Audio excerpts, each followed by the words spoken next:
우리가 방금 전에 전도서 3장 1절에서 11절을 읽었는데 여러분 읽으신 소감이 어떠십니까?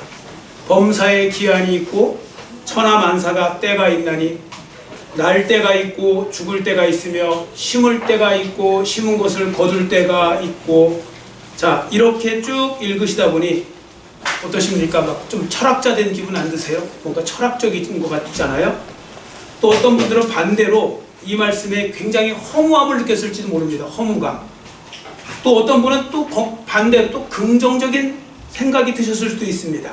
각자 나름대로 받은 느낌이 다르실 텐데 저도 두 가지를 느끼게 되었습니다. 첫 번째는 뭐냐면 인간은 시간의 주인이 되지 못한다는 것. 즉 인간은 시간의 주인이 아니라는 것을 저는 다시 한번 생각해 보게 되었습니다.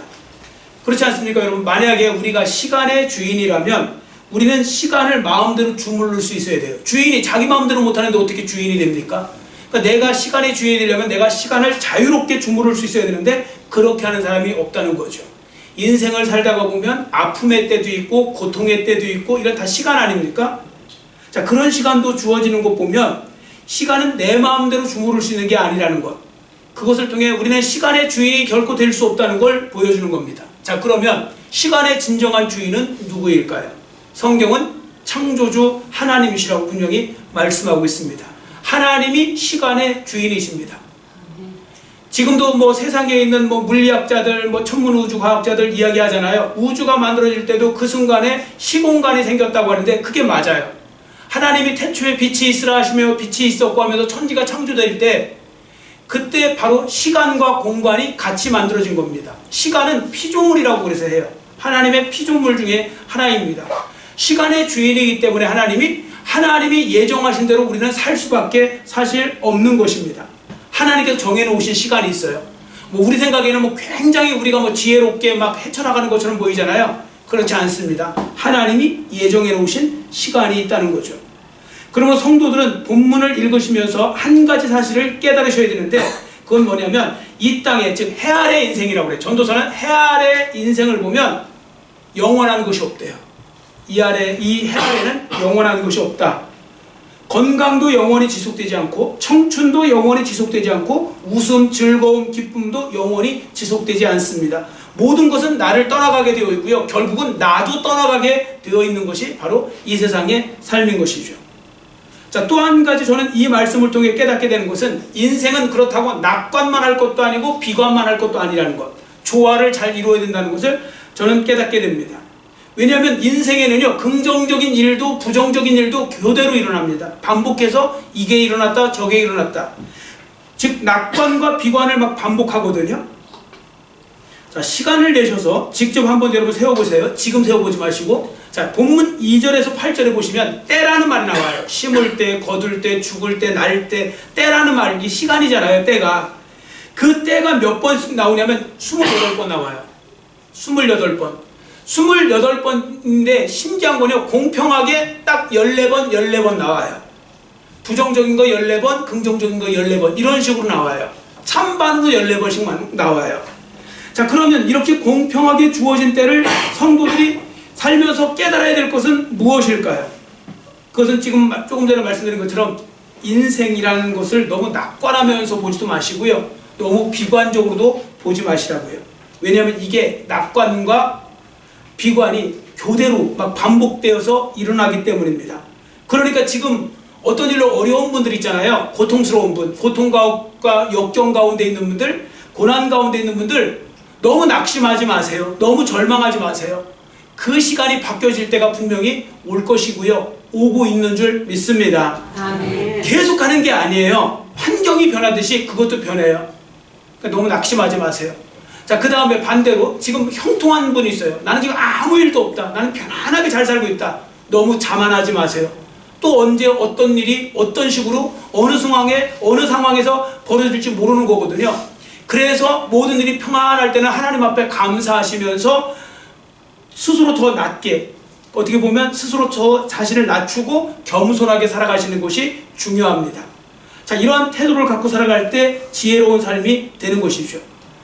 왜냐하면 인생은 어차피요 잘 될 때도 있고 안 될 때도 있고 뭐 그런 겁니다. 때로는 엑셀레이터 밟은 것마냥 쫙 고속도로 달리듯이 달릴 수도 있고요. 때로는 정말 험한 산 높은 골짜기 지나가야 될 때도 있고 그런 것입니다. 그렇기 때문에 모든 것이 그대로 끝이 난다는 것이 아니라는 것을 아신다면 그 기한을 하나님 앞에 두시고 그냥 열심히 최선을 다해서 살아가시면 되는 겁니다. 자, 그러면 이제부터 한 가지 살펴볼 주제가 있는데요. 자, 이것은 뭐냐면 이 땅 위의 인생, 즉 전도서 기자의 말대로 하면 해 아래 인생을 살아가고 있는 사람들이 그럼 진심으로 깨달아야 될 것이 무엇인가, 이 부분을 이제 우리가 살펴보는데, 여러분 제가 조금 전에 삶이 긍정도 부정도 있고 낙관과 비관도 같이 있다고 그랬잖아요. 그러나 이 땅의 인생입니다. 이 땅의 인생, 이 땅의 인생은 궁극적으로 보면 결국 어떤 역에 도착한대요. 여러분들도 서울역에서 출발하면 어느 역에 도착하듯이 인간의 종착역이 있는데 그 역 이름을 뭐라고 하냐면 허무역. 허무역이래요. 허무역. 허무하게 끝이 난다는 겁니다. 인생의 끝은 결국 모든 것이 시간 속으로 파묻혀버릴 것이니까요.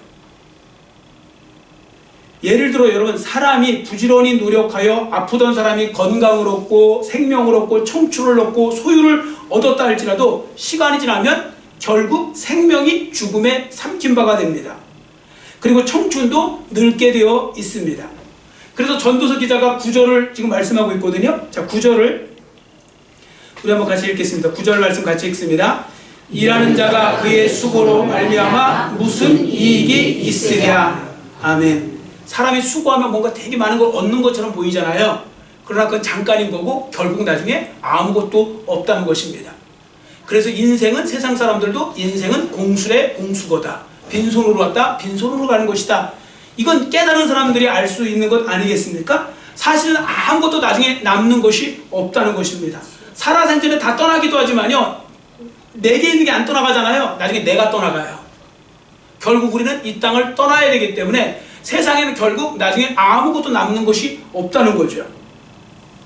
자, 어떠십니까? 여기까지 말씀을 들으면 좀 마음에 좀 우울한 생각 들지 않으세요? 특히 연세 드신 분들이요, 마음에 우울한 생각을 많이 하세요. 허무한 생각이 드실 수도 있어요. 참 인생 허무하다. 뭐 지금 10대, 20대 이런 사람들은 잘 그런 생각 못해요. 인생 허무하다는 말은.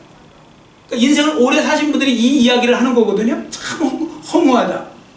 근데 여러분, 저는 이런 생각 드셨으면 좋겠어요. 우리 성도들이 참 이 땅의 인생이 허무하다, 그런 생각이 드셨으면 좋겠어요. 왜냐하면 그게 현실이니까요. 그게 실제이기 때문에 그런 겁니다. 그리고 더 중요한 이유가 뭔지 아세요? 그런 허무한 생각이 들어야 그 다음 단계로 나갈 수 있어요. 사람들이 철든다는 건 뭐냐면 내가 이 땅의 인생이 얼마나 허무한 건 걸 알아야 돼요. 얼마나 헛된 건가를. 그래야 그 다음 단계로 넘어갈 수 있는 겁니다. 자, 그래서 그 다음 단계로 넘어가기 전에 제가 한 가지 말씀드리려고 하는데, 석가모니와 그의 제자들이 했던 이야기 중에 좀 공감이 돼서 제가 이 말씀에 좀 사용하려고 말씀을 드립니다.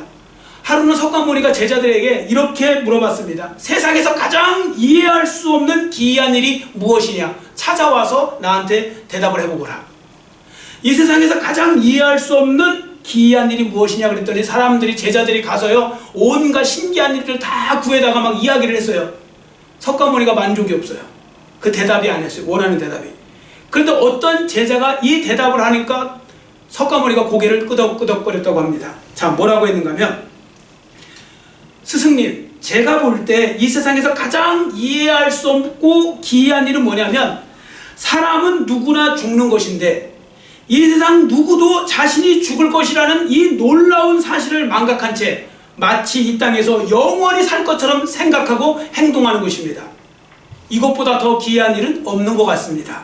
그랬더니 석가모니가 고개를 끄덕끄덕 하더래요. 정말 옳은 말 아닙니까? 여러분, 시간이 끝날 날이 옵니다. 여러분, 인생을 시작했으면 끝이 오지 않겠습니까? 뭐든지 시작은 끝을 부르는 겁니다.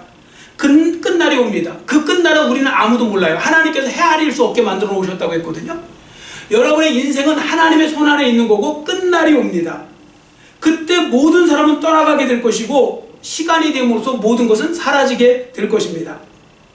그러면 사랑하는 성도 여러분, 제가 이렇게 말씀드렸다고 해서 또 너무 우울해 하실 필요는 없어요. 너무 부정적으로 생각 안 하셨으면 좋겠습니다. 왜냐하면 이렇게 허무한 인생이라는 걸 깨달아야 그 다음 단계로 넘어간다고 그랬죠. 그게 바로 뭐냐면 그 사람의 마음속에 영원한 세계를 사모하는 마음이 생겨요. 영원을 사모하게 된다고요. 만일 사람이 인생을 착각하여 도무지 인생의 허무함을 느끼지 못하잖아요. 그 사람은 영혼에 대한 갈망도 없이 그냥 막 살다가 죽을 수밖에 없고 비참한 끝을 맞이해요. 지금도 세상에 많은 사람들은요, 쾌락 같은 거 있잖아요. 세상적 쾌락을 갖고 그걸 잊어버리려고 해요. 왜냐면 가만히 있으면 자꾸 그런 생각이 들거든요. 뭔가 철학자처럼 되면요, 이게 정말 무서운 거예요. 죽기도 무서운 거예요. 그 죽은 다음에 어떻게 되는 건지, 앞으로 어떻게 될 건지, 내가 자꾸 나이 든다는 건 뭘 의미하는 건지. 그러니까 그 생각을 아예 묻어버리기 위해서 온갖 세상의 그 쾌락을 갖고 그냥 그 둘러싸갖고 거짓 평화를 만들어갖고 살아가고 있다는 것이죠. 그러니까 그런 일이 생겨나지 않도록 여러분들, 우리가 마음속에 영혼에 대한 갈망을 가져야 되는데, 그러려면 이 세상이 정말 헛된, 허무할 수밖에 없다는 걸 아셔야 됩니다.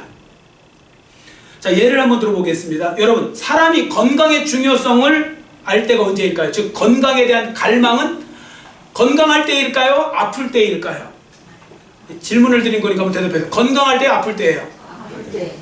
예, 건강할 때 느껴진다는 거는 진짜 그분은 하산하셔도 돼요. 하산하셔도. 더 이상 들을 게 없어요. 근데 보통은 다 아플 때 느껴요. 건강에 대한 어떤 중요함, 또 건강을 갈망하잖아요. 아플 때. 그런 것처럼 사람이 인간의 이 땅의 삶이 정말 험한 거고 헛된 거고 뭐 그런 걸 느낄 때 우리는 영혼에 대한 갈망을 갖게 되는 것입니다. 그래서 11절 말씀을 주셨죠. 자, 11절을 우리 한번 같이 큰 소리로 읽어보겠습니다. 본문 11절 같이 읽습니다. 하나님이 모든 것을 지으시되 때를 따라 아름답게 하셨고 또 사람들에게는 영원을 사모하는 마음을 주셨느니라. 그러나 하나님이 하시는 일의 시종을 사람으로 측량할 수 없게 하셨도다. 아멘. 사람들에게 영원을 사모하는 마음을 주셨다고 했는데, 이걸 직역하면 원문대로 직역해보면 하나님은 사람의 마음에 영원을 심어 놓으셨대요. 그러니까 사람이라는 존재가 되면요, 그 속에는 잘 찾아보시면 영원을 사모하는 마음을 심어 놓으셨다는 거예요. 영원을 사모하는 마음. 그래서 실제적으로 보면요, 그 모든 문화 속에서 우리가 사람들은 식인종조차도 영혼에 대한 갈망이라는 게 있거든요. 자, 그런 면에서 한 분 생각나는 분이 있는데, 그분이 누구냐면 좀 안타까운 이야기예요. 미국의 대통령 중에 유명한 사람 하면 뭐 아브라함 링컨, 아마 다음에는 존 F 케네디 나올 겁니다. 존 F 케네디. 그 대통령이 1963년 11월 23일 금요일 12시 30분에 총격으로 죽었어요. 저기 미국의 달라스라는 곳에, 텍사스주에 있는 달라스라는 곳에서 죽었거든요. 근데 그때 그분이 가지고 있었던, 이제 연설하려고 가지고 있었던 그 메모지가 나중에 드러났어요. 메모지 끝부분에 나온 성경 구절이 하나 있어요. 그게 오늘 1절 말씀이래요. 범사에 기한이, 때가 있고, 이런 거. 범사에 기한이 있고. 그리고 또 한 구절을 성경 거기 메모지에 있었는데, 그게 시편 127편 1절이라고 합니다. 시편 127편 1절. 그거 있잖아요. 주께서 집을 세우지 않으시면 세우는 자의 수고가 헛되고 주께서 성을 지키지 않으시면 세우는 그 파수꾼의 경성함이 허사로다. 헛일이라는 거죠. 자, 그런 게 있었는데 안타깝게도 그는 자기의 계획과 달리 이 연설문조차를 읽지 못하고 하나님이 부르시고 하나님이 예정하신 때가 되니 가더라는 것입니다. 그런데 제가 왜 안타깝다고 했냐면, 이 케네디 대통령이 요 죽기 얼마 전에, 그러니까 몇 달 전에 조찬 기도회 때 빌리 그레엄 목사님이 이제 조찬 기도에 참여해서 설교를 하셨대요. 그때 했던 내용이 바로 이 영원을 준비하라는 설교를 했대요. 영원을 준비하라. 대통령 전도하려고 그런 거예요. 영원을 준비하라. 자, 그러고 있으니까 그 케네디가 그날따라 그 말을 딱 듣고 마음에 뭔가 오는 거 있어요. 여러분 어떤 때 왜 뭐 신앙 갖고 싶은 생각도 있고 막 그러잖아요. 그래서 내가 이때 한번 이 목사님을 초대해서 한번 더 들어봐야 되겠다. 즉 복음에 대해서 한번 들어봐야 되겠다. 그래서 빌리 그레엄 목사님한테 지금 혹시 시간이 되시면 우리 백악관에 오셔서 나에게 오늘 했던 설교 말씀에 대해서 이어서 좀 뭔가 좀 이렇게 좀 해주시겠느냐, 즉 영혼에 대해 설명을 해주시겠느냐, 말씀을 주시겠느냐 그랬는데, 그때 따라 하필 빌리 그레엄 목사님이 독감이 걸려갖고요. 독감이 걸려갖고 너무 힘들어갖고 자기가 그랬대요. 아유 죄송한데 내가 지금 그 감기가 심하게 걸려갖고 오늘은 힘들 것 같고 다음에 기회가 되면 제가 다음에 이렇게 말씀을 드리겠다고 그랬는데 다음에 기회가 없어진 거예요. 그 사이에 케네디 대통령이 죽은 거예요. 그러자 빌리 그레이엄 목사님이 자기가 쓴 자서전에 뭐라고 써놨느냐면요. 자서전에 감기 핑계로 케네디 대통령과 영원한 대화, 영원에 대한 대화를 나누지 못한 것이 일생 최대의 후회였다고 그렇게 고백하는 모습이 나옵니다. 여러분 전도할 때 열심히 전도하세요. 에이 올해 아니면 내년에 전도하면 되지 뭐 언제 되겠지. 아닐 수도 있어요. 때가 지나갈 수도 있단 말입니다. 뭐든지 전도할 때도 있는 거예요. 전도를 당할 때도 있는 거고요. 자, 그런 식으로 보십시오. 최고 권력자 대통령으로부터 평민에 이르기까지 하나님은 동일하게 영원을 사모하는 마음을 주셨다는 거죠. 그래서 동물하고 다른 점이 뭐냐?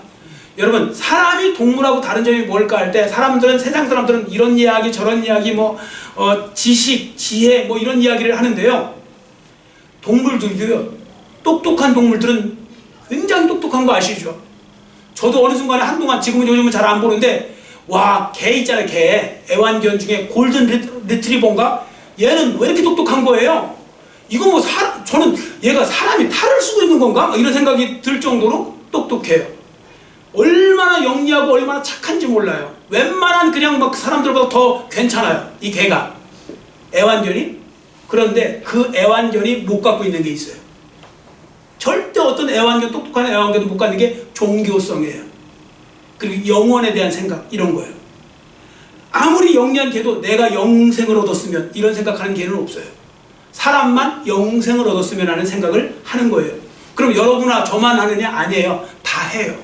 사람은 다 영원히 살고 싶은 마음이 있어요.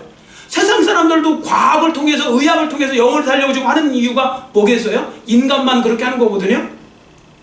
그게 바로 하나님이 우리에게 영원이라는 마음을 심어 놓으셨기 때문에 그렇다는 겁니다. 신기하게도요, 저 아마존 같은 데 가면 그 밀림이 있잖아요. 그런 데 가면 식인종들이 사는데 그 식인종 사회에도요, 그 영혼에 대한 소망이 있더라는 거 아닙니까? 알지도 못하는 사람들이 종교는 문화의 산물이다. 문화 없는 곳에도 가면 그냥 그 종교의식이 있다니까요, 영혼에 대한. 그러니까 영혼에 대한 생각이 없는 곳은 없어요. 이게 인간에게 하나님이 심어 놓으신 특징인 것이죠. 자, 그러면 여러분 여기서 한 가지 이제 그럼 알고 계셔야 될 건 뭐냐면, 인간은 그럼 어떻게 완전한 만족을 얻게 될 거냐? 이 부분이 바로 이 영혼이에요. 영원한 것으로 만족할 때 인간은 진짜 만족한대요. 왜냐하면 인간은 영적 존재거든요. 동물은 영적 존재가 될 수 없어요. 설령 아무리 사랑하는 애완견도 영적 존재는 될 수 없어요. 아무리 사랑하는 애완견한테 딸아 아들아 하면서 이렇게 엄마 따라와 언니 따라와 해도 그 개에게는 그 영원성은 없어요. 그런 건 없다고요. 영적 존재가 아니니까요. 하나님은 사람만 영적 존재로 만들어 놓으신 것입니다. 자, 그래서 사람은 영적으로 만족할 때 진정한 만족을 얻을 수 있는데, 아담의 죄로 인해서 이 땅에 죄가 들어왔고 죄가 죽음을 불러들였고 그 후로 인간은 불행한 존재로 전락해 버린 것입니다. 그러니까 사람들이 어떻게 하는지 아세요? 거짓 것에 취해갖고요, 세상 것으로 자꾸 채워보려고 하는 거예요. 우리 흔히 하는 비유 있잖아요. 풍선을 갖다가 어떤 사람이 보니까 풍선이 잘 떠올라갖고 나도 참 풍선을 좀 공중으로 확 떠올렸으면 좋겠는데 이게 뭐가 들어갔는지도 모르고 거기다가 뭘 집어넣어요? 자꾸?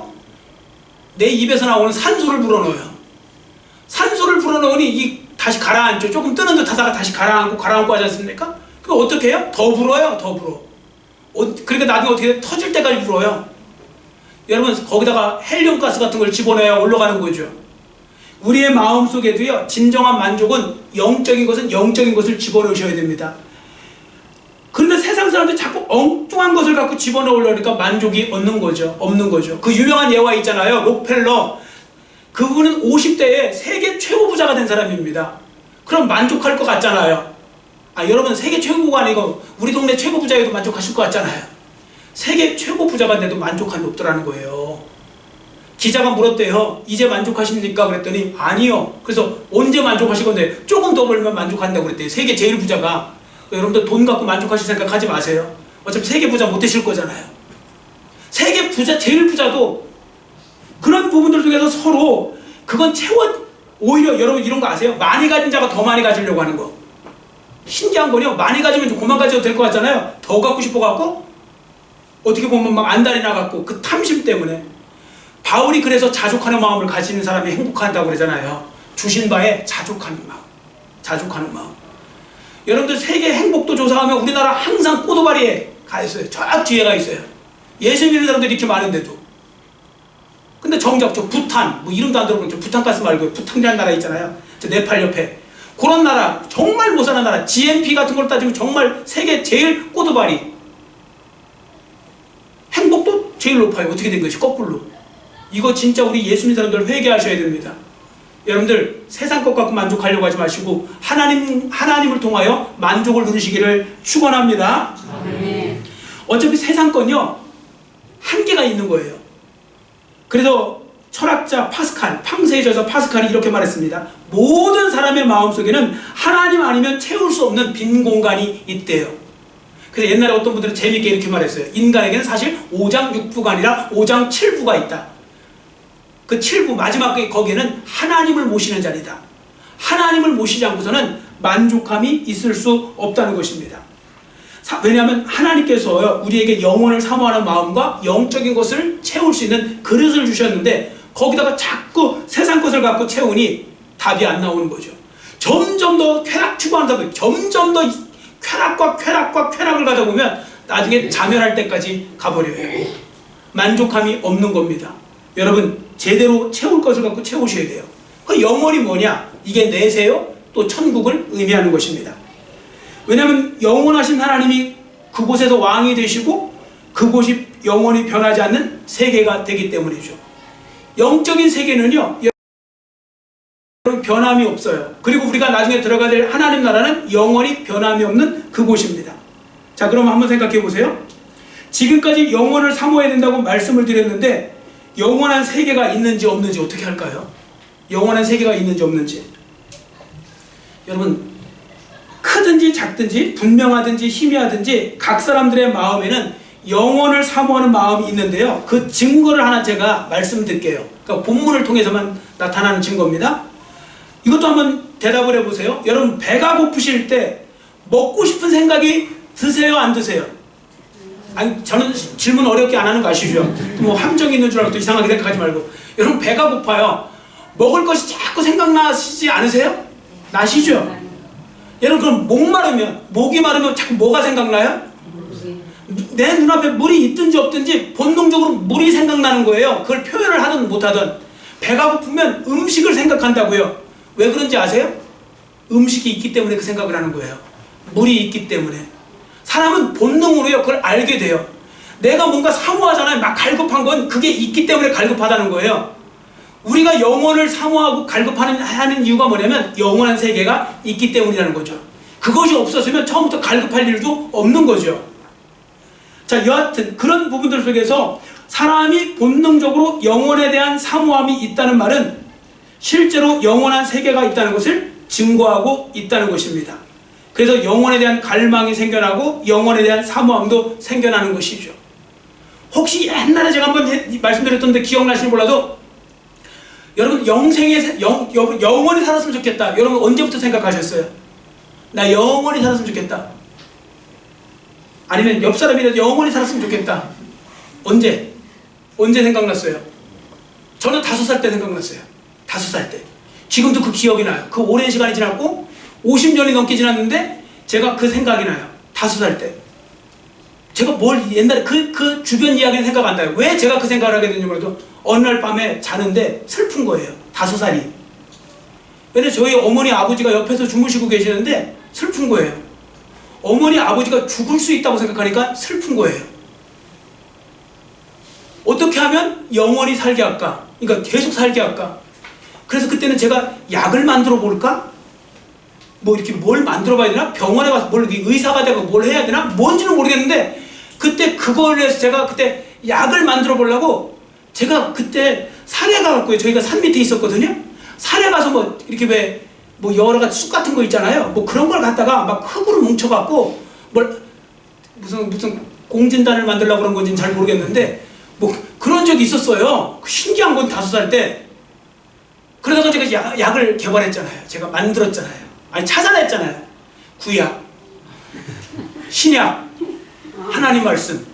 그리고 두 분 다 예수님 믿고 천국 가셨으니까 성공했잖아요. 그 여러분들 그 구약, 신약, 약을 찾아냈다니까요. 사람의 마음에는 다 그러한 생각이 있어요. 사람의 마음 속에는 영혼에 대한 생각이 있는 겁니다. 그리고 또 한 가지는 뭐냐면, 마지막으로 말씀드릴 것은, 영원한 세계는요, 치유와 회복을 위한 시간이 우리에게 이제 다가오는 거예요. 영원한 세계가. 하나님 나라가 뭐냐? 치유와 회복을 경험하는 시간이라고도 봅니다. 누군가 이런 말을 했죠. 시간이 흘러가는 것, 흘러가는 인생의 흔적은 어디에 남느냐면 주름살에 남는데요. 주름살. 여러분 나이가 드실수록, 연세가 되실수록 주름이 더 많아지죠. 주름이 더 없어지는 분은 수상한 거예요. 주름이 더 많아지죠. 그리고 주름이 더 깊어져요. 연세가 되실수록. 그래서 다 알아요. 저분이 어느 정도 연세 드셨는지 나타나는 거죠. 그런데 요즘에는 뭐 성형수술이 이제 발달하니까 좀 바뀌긴 바뀌었대요. 그래서 요즘에는 이렇게 말한다고 그러던데요. 한 여인에게 인생의 4단계가 있대요. 인생의 4단계. 한 여인에게 소녀, 처녀, 아줌마, 할머니 이렇게 됐었는데 요즘에는 좀 바뀌었대요. 소녀, 처녀, 아줌마, 보톡스 아줌마. 어쨌든 막 그냥 그 주름을 없애는 거예요. 근데 여러분 그런 건 뭐 어떻게 할 수 있겠죠. 어떤 서저리를 통해서 할 수 있겠죠. 그러나 여러분 마음의 주름은 안 없어져요. 마음의 주름이 뭐냐? 그게 상처예요. 오래 사신 분들도 이런저런 상처가 되게 많을 거예요. 그래서 여러분들 뭐 나무 위에 옹이 생기듯이 그게 많은 상처가 있는 분들은 그런 그게 있을 거예요. 그 괴로움이. 그래서 그냥 뭐 입만 열면 한숨부터 나오는 분들. 그만큼 상처가 많은 그런 분들이죠. 살다 보면 억울한 일도 배신당하고 무시당하고 사기당하고 빼앗기고 짓밟히고 상처가 수없이 쌓이게 됩니다. 가족들한테도 상처받고 이런저런 상처가 쌓이죠. 이건 누구나 쌓입니다. 그런데 감사하게도 그렇게만 끝나면 이건 진짜 인생은 불공평할 텐데 하나님이 그렇게 내버려 두지를 않으셨다는 겁니다. 하나님 그것이 끝이 아니라고 하십니다. 그래서 하나님은 우리에게 영원한 세계를 준비해 놓으신 겁니다. 그래서 공평한 겁니다. 자, 여러분이 하나님 나라 처음 들어가셨을 때 하나님이 제일 먼저 하시는 일이 있더라고요. 제가 이걸 이번에 말씀을 통해 깨닫게 되었어요. 앞에 보시고 요한계시록 21장 4절 같이 우리 읽겠습니다.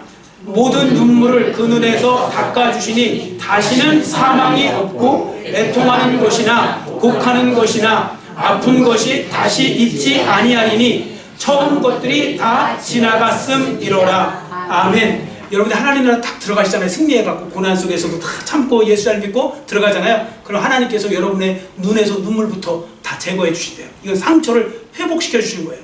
처음 것은 뭐냐? 이 세상에 있었던 그런 일들이에요. 상처받고 하던 그런 모든 일들을 다 싸매시고요. 고쳐주시고 치료하시고 회복시켜 주시는 거예요. 그래서 천국에서는 온전한 정신을 갖고 온전한 마음을 가지고 영원히 거기서 살게 되는 것이고요. 그 나라가 지금도 하루하루 우리를 향해서 다가오고 있는 것입니다. 여러분 이 말씀을 믿으시고 살아가시기를 축원합니다. 그래서 인생은 불공평하지 않은 거예요. 인생은 공평하다고 하는 것입니다. 여러분들 왜 칼빈이래요. 칸트 있죠.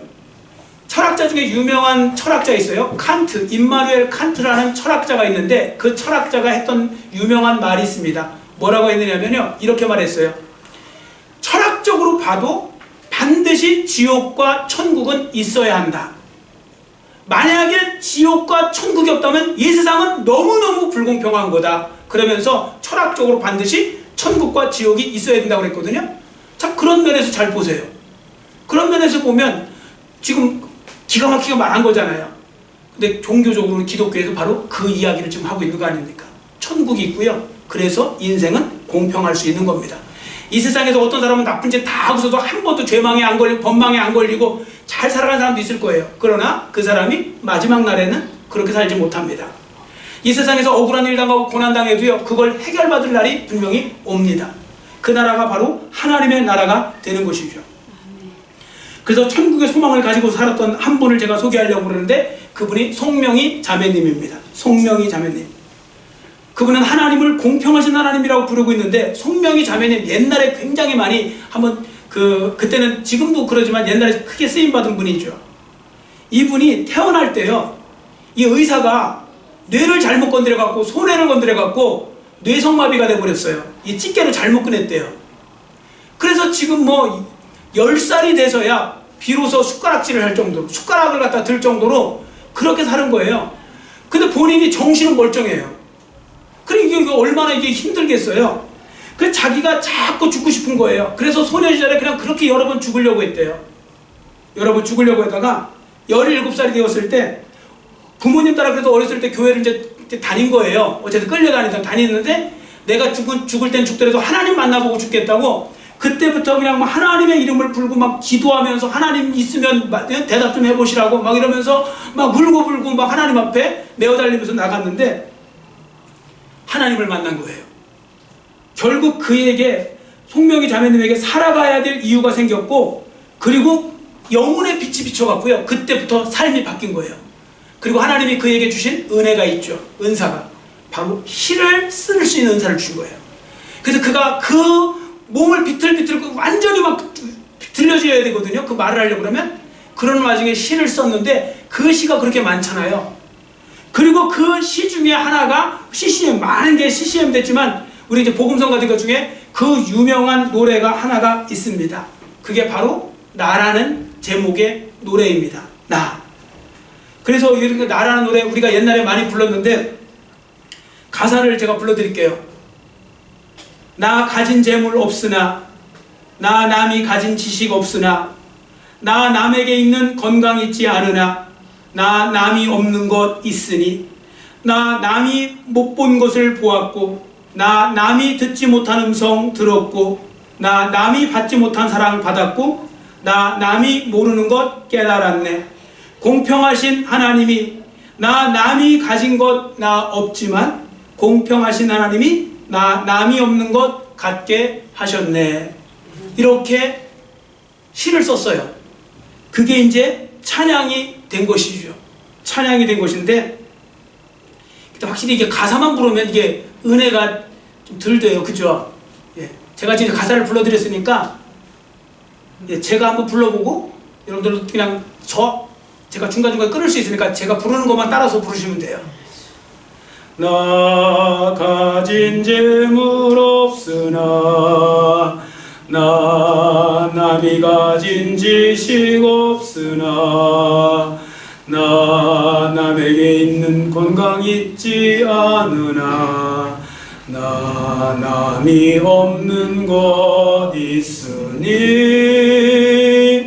나 남이 못 본 것을 보았고 나 남이 듣지 못한 음성 들었고 나 남이 받지 못한 사랑 받았고 나 남이 모르는 것 깨달았네. 공평하신 하나님이 나 남이 가진 것 나 없지만 공평하신 하나님이 나 남이 없는 것 갖게 하셨네. 아멘.